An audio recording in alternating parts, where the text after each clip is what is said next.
COVID-19 को बारेमा दैनिक update लिएर म उपस्थित भएको छु। मेरो साथमा हुनुहुन्छ दिनेश श्रेष्ठ, जसले सांकेतिक भाषामा अपडेट दिइराख्नु भएको छ। पहिलो अपडेट मैले प्रयोगशालाको परीक्षणबाट गराउन चाहन्छु। पीसीआर प्रविधिबाट गरिएको हालसम्मको परीक्षण संख्या 8763 पुगेको छ। गत 24 घण्टामा 333 वटा पीसीआर नमुना परीक्षण भएका छन्। त्यसैगरी आरडीटी विधिबाट परीक्षण गरिने नमुनाको कुल संख्या 27956 पुगेको छ। गत 24 घण्टामा 2808 वटा नमुनाहरू परीक्षण भएका छन्। यसरी कुल परीक्षण दुवै विधिबाट गरेर 36719 वटा परीक्षण सम्पन्न भइसकेका छन्। हामीलाई विभिन्न प्रदेशबाट अपडेटहरू प्राप्त भएका छन् आरडीटी र पीसीआर को। आरडीटी को म जानकारी गराउन चाहन्छु। धेरैजसो प्रदेशहरूको अपडेट केहीको हिजोको, केहीको अहिले यति बेलासम्मको रहन्छ। त्यसले गर्दा यो आरडीटी विधिबाट प्रयोग गरिने परीक्षणहरू घण्टा घण्टामा चाहिँ यसको वृद्धि भइरहेको छ। प्रदेश नम्बर 1 मा हालसम्म 2620, प्रदेश नम्बर 2 मा 3598, बागमती प्रदेशमा 5157, गण्डकी प्रदेशमा 4183, प्रदेश नम्बर 5 मा 2483, कर्णाली प्रदेशमा 3738, त्यसैगरी सुदूरपश्चिम प्रदेशमा 6177 वटा गरी जम्मा कुल आजको डेटमा चाहिँ 27956 आरडीटी परीक्षण सम्पन्न भइसकेका छन्। क्वारेन्टाइनमा रहेका व्यक्तिहरू आजको दिनमा 7067 जना हुनुहुन्छ। त्यसैगरी आइसोलेसनमा रहेका बिरामीहरूको संख्या 107 छ, जसमा काठमाडौँ उपत्यकाभित्र 6 जना र उपत्यका बाहिर 101 जना क्वारेन्टाइनमा रहनुभएको छ, आइसोलेसनमा रहनुभएको छ। माफ गर्नुहोला। कल सेन्टरको अपडेट गराउन चाहन्छु। हाम्रो दुईवटा कल सेन्टर छ, 1115 र 1133, जसमा गत 24 घण्टामा हामीले 2185 वटा कलहरू रिसिभ गरेका छौं। हाम्रा स्वास्थ्यकर्मी साथीहरूले त्यसको एन्सर गर्नुभएको छ, जवाब दिनुभएको छ। हाम्रो दुईवटा एप्लिकेसनहरू छ, मोबाइल एप्लिकेसन हाम्रो स्वास्थ्य नामको, त्यसैगरी हाम्रो वेब पोर्टल छ www.covid19.mohp.gov.np। यो दुईटा एप्लिकेसनमा हालसम्म आफ्नो स्वमूल्याङ्कन गर्ने व्यक्तिहरूको संख्या 21566 पुगेको छ। गत 24 घण्टामा 275 जनाले आफ्नो स्वास्थ्यको लागि स्वमूल्याङ्कन फारम भर्नुभएको छ, जसमध्ये 4 जना रेड जोनमा पर्नुभएको छ। यसरी हालसम्म रेड जोनमा पर्नेको कुल संख्या 267 जना हुनुहुन्छ। उहाँहरूको स्वास्थ्यको स्थिति र उहाँहरूको ट्रेसिङ गर्ने काम सम्बन्धित महाशाखाबाट भइरहेको छ। यो स्वमूल्याङ्कन बाहेक हाम्रो यो एप्लिकेसनबाट देश र विश्वका पछिल्लो तथ्याङ्कहरू हेर्न सकिन्छ। आफ्नो वरिपरि भएका विदेशबाट आउनुभएका व्यक्तिहरूको बारेमा जानकारी दिन सकिने व्यवस्था छ। त्यसैगरी कोभिड-19 सँग सम्बन्धित विभिन्न जनचेतनामूलक सामग्रीहरू यहाँहरूले हेर्न सक्नुहुन्छ, पढ्न सक्नुहुन्छ, सुन्न सक्नुहुन्छ। त्यसैगरी आफ्नो नजिकमा रहेका कोभिड-19 डेजिग्नेटेड हस्पिटलहरू कहाँ छन् भनेर पत्ता लगाउन सक्नुहुन्छ। आफ्नो नजिकमा प्रयोगशाला कहाँ छ र कुन टेस्ट त्यहाँ हुन्छ भनेर यहाँहरूले जानकारी लिन सक्नुहुन्छ। यो लगायतका थुप्रै जानकारीहरू हाम्रो वेब पेजहरूमा, मोबाइल एप्लिकेसनमा छन्। कृपया प्रयोग गर्नुहोला। हामी लकडाउनको स्थितिमा छौं, क्वारेन्टाइनको स्थितिमा छौं। यहाँहरूसँग सिधा सम्पर्क हुने माध्यम यो पनि एउटा हो। त्यसले गर्दा यसको प्रयोग गरिदिनु हुन हामी अनुरोध गर्छौं। केही क्रियाकलापहरूको बारेमा अपडेट गराउन चाहन्छु। हालै उदयपुर तथा वीरगञ्जमा केही संख्यामा संक्रमित भेटिएको सन्दर्भमा सो स्थानलाई लक्षित गरेर स्वास्थ्य तथा जनसंख्या मन्त्रालयबाट ट्रेसिङ गर्नको निम्ति, टेस्टिङ गर्नको निम्ति र अन्य कार्यमा सहजीकरण गर्नको निम्ति टोलीहरू परिचालन भएको छ त्यस ठाउँतर्फ।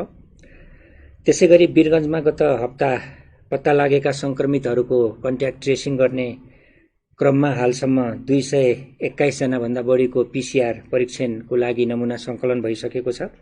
भने आरडीटी विधिबाट परीक्षण भइरहेको अवस्था छ। त्यसैगरी उदयपुरमा थप हिजो 100 जनाको पीसीआर विधिको लागि नमुना संकलन भयो। यसरी नमुना संकलन गर्दा हालसम्म 320 वटाको नमुना संकलन पीसीआर विधिको लागि भइसकेको छ र आरडीटी विधिको नमुना परीक्षण त्यहाँ भइरहेको अवस्था छ। संक्रमित व्यक्तिहरूको विवरण दिन चाहन्छु। आज हाम्रो राष्ट्रिय जनस्वास्थ्य प्रयोगशालामा उदयपुरबाट संकलन गरिएको पीसीआर नमुना परीक्षणमा 1 जनाको परीक्षण पोजिटिभ देखिएको छ। उनी 33 वर्षीय पुरुष हुन्। अन्यको नमुना परीक्षण राष्ट्रिय जनस्वास्थ्य प्रयोगशालामा धरान स्थित बीपी कोइराला स्वास्थ्य विज्ञान प्रतिष्ठानमा कोशी अस्पतालमा भइरहेको छ। नतिजा आउन बाँकी छ।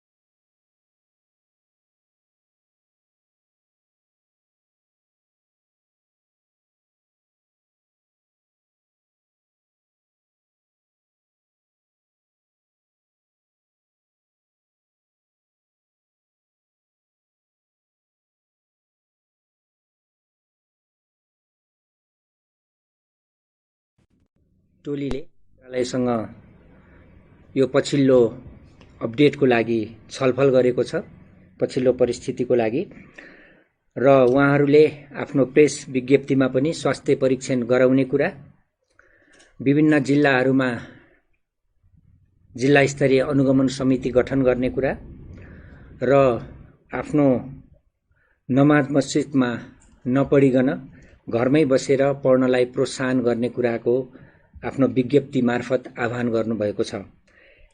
यसैलाई पनि आधार मानेर मैले पनि आज एउटा अनुरोध गर्न चाहन्छु। विभिन्न मठ मन्दिरहरू, मस्जिदहरू, चर्चहरू, गुम्बाहरू लगायतका स्थानहरूमा पूजा गर्ने, प्रार्थना गर्ने मानिसहरूको भिडभाड हुनेको समाचारप्रति स्वास्थ्य तथा जनसङ्ख्या मन्त्रालयको ध्यानाकर्षण भएको छ।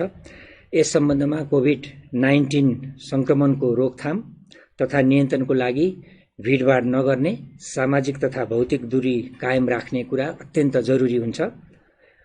त्यसकारण समूहमा पूजा तथा प्रार्थना नगर्न र नगराउनु हुनका लागि हामी अनुरोध गर्न चाहन्छौँ। त्यसैगरी भौतिक दूरी कायम गरेर मात्र त्यसो गरिदिनु हुन अनुरोध गर्छौँ। साथै सकेसम्म घरबाटै आफ्नो आस्था अनुसारको पूजा प्रार्थनाहरू गरिदिएर हामीले एक अर्कालाई संक्रमण नसार्ने र एक अर्काबाट संक्रमित नहुने वातावरण सिर्जना गरौँ भन्न चाहन्छु। आज धेरै साथीहरूले पनि सोध्नु भएको, मिडियामा पनि आएको कुरामा यो विभिन्न भ्रामकै समाचार भनौँ, यो आयुर्वेदसँग सम्बन्ध रहेका जडीबुटी लगायतका कुराहरूको सेवनको कुरा, त्यसले कोभिड-19 सँगको सम्बन्धको कुरा, त्यसले निको हुन्छ भन्ने कुरा पनि आएको थियो केही समाचारहरूमा। यो सबैलाई ध्यानमा राखेर हाम्रो महानिर्देशक, आयुर्वेद तथा वैकल्पिक चिकित्सा विभागका महानिर्देशक डाक्टर वासुदेव उपाध्यायलाई हामी आज यहाँ निम्ताएका छौँ। यो विषयमा आफ्ना कुरा राखिदिनु हुन म अनुरोध गर्दै बिदा हुन्छु। नमस्कार।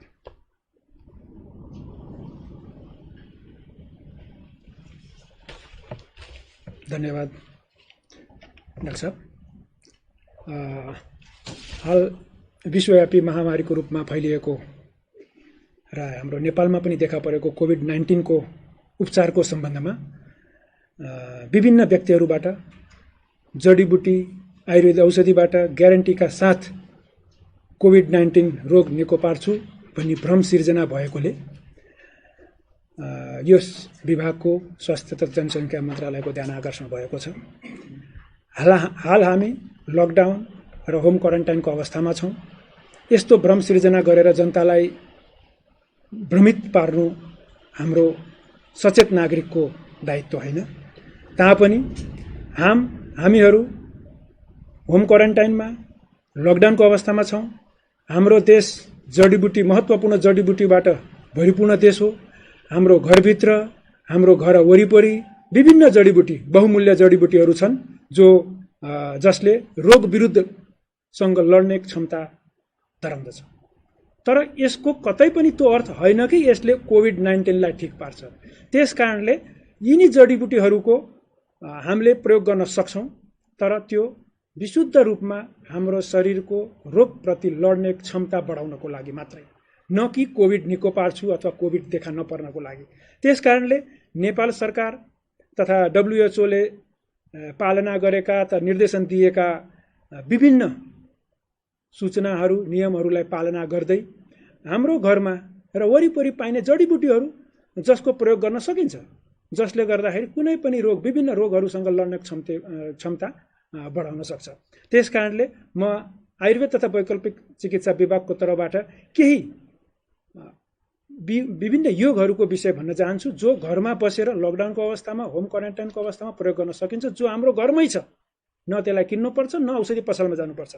जस्तै गुडुची, जसलाई हामीले गुर्जो भन्छौँ, टिनोस्पोरा कोर्डिफोलिया, त्यसको 5 ग्रामको मात्रा पानीमा पकाएर आधा लिटर पानीमा पकाएर आधा बल्छिसकेपछि नियमित रूपमा सेवन गर्न सकिन्छ।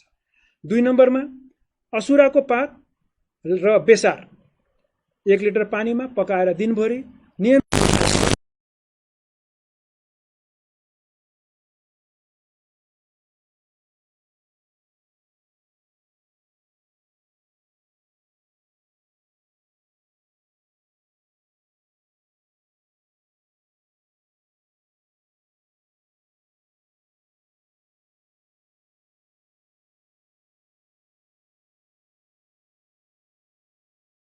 देखा परेकोमा तुरन्तै स्वास्थ्यकर्मी र स्वास्थ्य संस्थाहरूसँग समन्वय गरौँ र आयुर्वेदले र जडीबुटीले यो कोभिडलाई निकै पार्छ भन्ने यदि भ्रम सिर्जना भएको छ, यदि यिनीहरूसँग कुनै औषधि छ भने आयुर्वेद विभागसँग सम्पर्क गरेर यसलाई अनुसन्धानमा छिराउन सक्छौँ, तर तुरन्तै ठिक पार्छ भनेर भ्रम सिर्जना नगर्नको लागि पनि म अपिल गर्न चाहन्छु र घरमा पाइने जडीबुटीहरूको नियमित रूपमा सेवन गर्नको लागि पनि मैले आह्वान गर्न चाहन्छु। धन्यवाद।